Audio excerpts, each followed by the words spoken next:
mind cracking this up. But this was where the problem was that I never thought about before. It's not that nationalism or nationalists were the problem or are the problem. It was the narrative of nationalism that has existed since 1648 and the Treaty of Westphalia.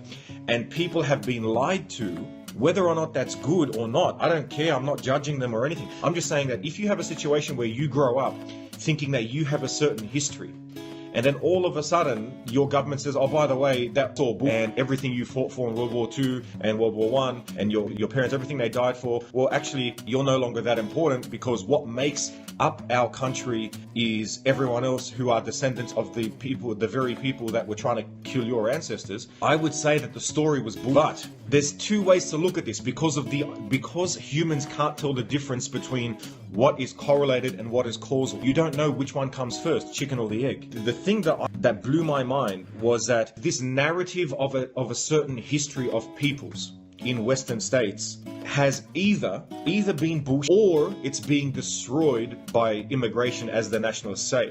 And I thought, you can't tell which one it is. That's the part that blew my mind. Because if it's true that the story was real, then your only choice is to say that the immigrants are the problem, or immigration is the problem because we're losing our identity. But the other option is to say that the identity was never there, you just thought it was. Which one is the truth? You don't know. And because of that problem, this is a fundamental argument that we're having in the West now, especially those who are applying a moral judgment to either one of those sides. If you believe that nationalism was a lie, then you will see nationalists, if you apply judgment, as those who are misguided, who are racist, who are something or other. Where if you believe that that whole story of the inception of your country over the last few centuries was true, then those who disagree with you are the ones who are trying to destroy your nation state, your people, and your community. And both of those are one-dimensional conclusions from a much more complicated story, which is that we don't know whether that narrative was true or not. We just thought it was.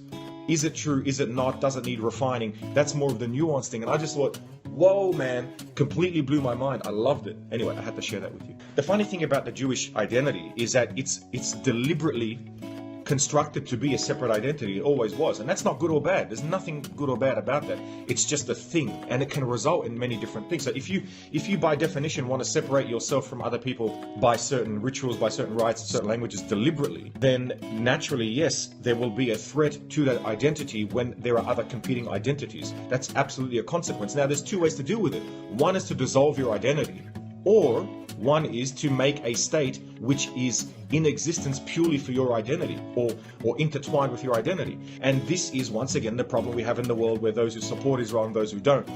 And that's why you get this dichotomy and this complete thesis and antithesis issue, which has in no way is going to blend, because people stagnate at those particular positions. It was the best revelation. I heard it as I was falling asleep, and I remember falling asleep going, oh, I have to talk about this tomorrow on Periscope. A coin has two sides. Exactly. I think it's neither. I would say that they're both easily viewable as true. But if you view one of them as true, then you have to, where does the extra energy go? It goes into the hatred of the other person.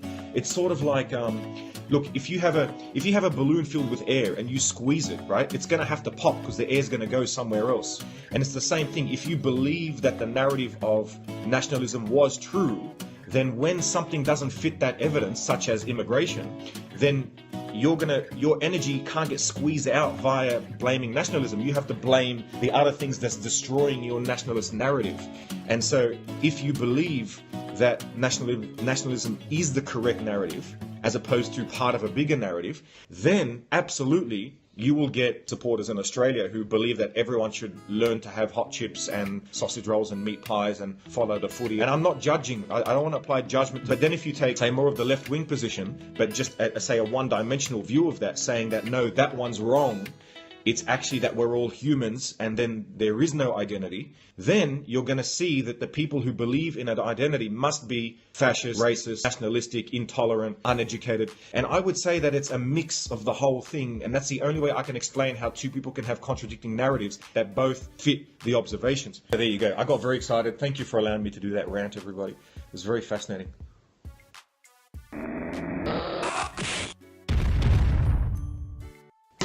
So what's the solution? Well, the solution is, what I think, is that there were always two. Borderless world means more clashes at this point because of differences, seems to me. Yes. I would say the question is to what degree we can accept a level of clashing.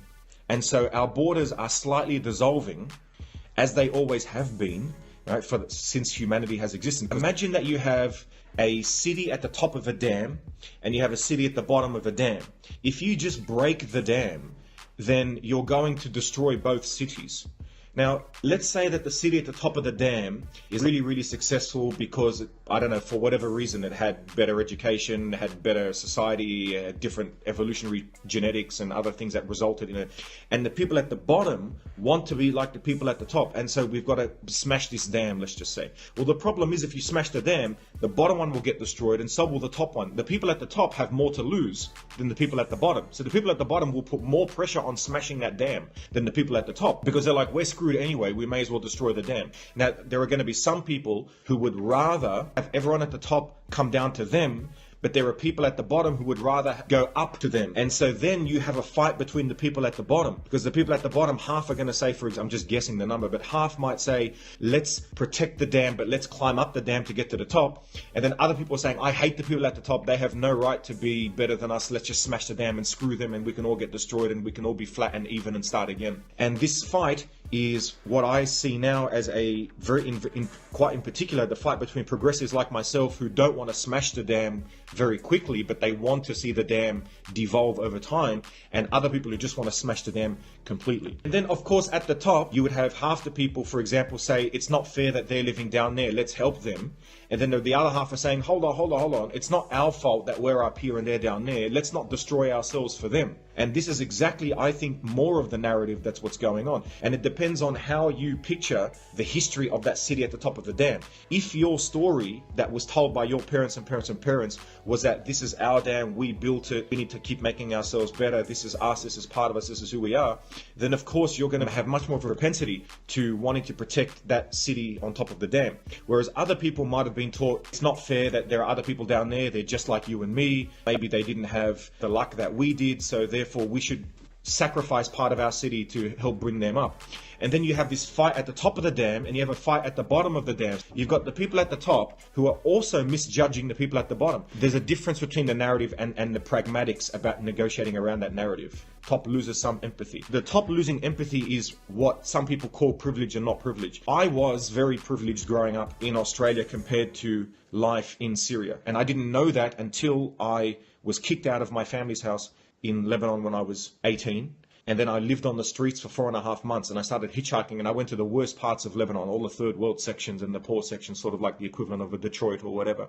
And I got to the Syrian border and all these things and I was starving and I could only eat a bit of beans per day, or I had to find water. I had to walk for 6-7 hours sometimes in a day, hitchhiking, finding food where I could, washing myself in a river. That's how I lived for 4 months. It changed my life irreversibly. And that's when I gained what you might call empathy that I could never have had, because living in Australia before that, even though I grew up in a sort of a ghetto, so I was less privileged, if you want to call it, compared to the Anglo-Saxon Australians. And not all Anglo-Saxons, but maybe some who lived in more, say, advantageous areas, who'd been here for a number of generations. I thought that I was worse off than them, but when I went and lived on the streets, I realized that I was the luckiest son of a who ever had existed. And that completely changed my life. And so therefore, to answer Rebel, it's not that I lost empathy, it's that I never had it, but I gained it. And I lived at the top of the dam, so I was sent to live at the bottom of the dam and then realized. And I think that's another big problem we have in the West. We all live at the top of the dam. We don't travel and live in other parts, so we have no idea how lucky we actually have it. When I came back, when I was 18, I lost 99% of my desire for material stuff, because I thought to myself, that one flat screen TV could feed an entire city in Syria. I'm not kidding about this. It was insane, changed my life.